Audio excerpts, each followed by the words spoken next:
reflecting out. And at least you can see what I can see. Sometimes you have to get up really high. The smaller you are. I'm going home now.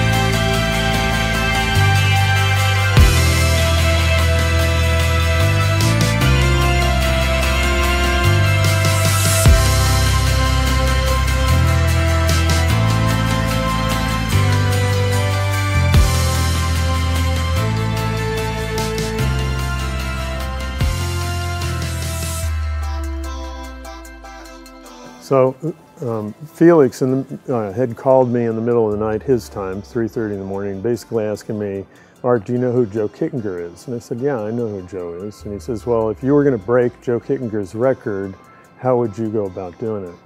I said, well, it's 3:30 in the morning in Austria. You know, let me think about it. I'll give you a call tomorrow. My name's Art Thompson. I'm CEO of Sage Cheshire Aerospace and also president of A to ZFX.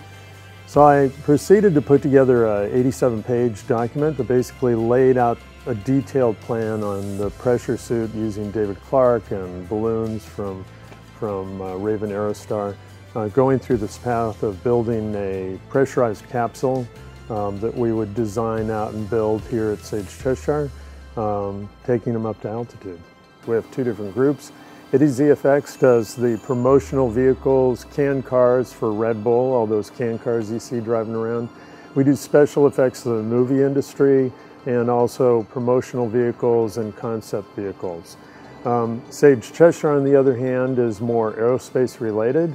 We do parts for many of the major aerospace companies and corporations, concept as well as production parts. And one of the things we're probably best known for is the Red Bull Stratos project, where we took Felix Baumgartner to 128,000 feet, making him the first person to free fall from a near space environment, going Mach speeds, breaking the speed of sound without the use of a vehicle.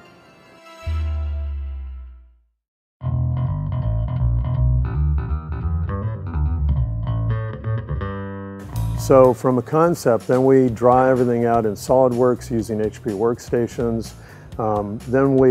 When we're getting the suits, we're looking at trying to scan those images of the suits to get an accurate 3D model. So utilizing the FARO scanner, we're able to scan and create that image. Then by taking Geomagic 3D systems, we're able to wrap that and create a 3D model that we can put back into SolidWorks, do computational fluid dynamics, and then show that suit in free fall to do the calculations in advance before the jump to get an idea of what's going to happen to Felix in free fall. And I've seen a lot of different scanners and I've used a lot of different scanners and I've been disappointed by a lot of scanners of what I've seen. And when I saw the FARO, the simplicity in application, the use, the level of accuracy for what it is, it just makes so much sense. It's such a simplistic system and still collects a very highly accurate data point system. From that, we're able to wrap that into a model to be able to manipulate the data. It's important for us to be fluid with our design process, and if I have to worry about equipment, then we aren't thinking about what we're building. FARO really makes it so simple for us to go through that process because we can accurately collect data not only from a small object, but an entire room if we choose to.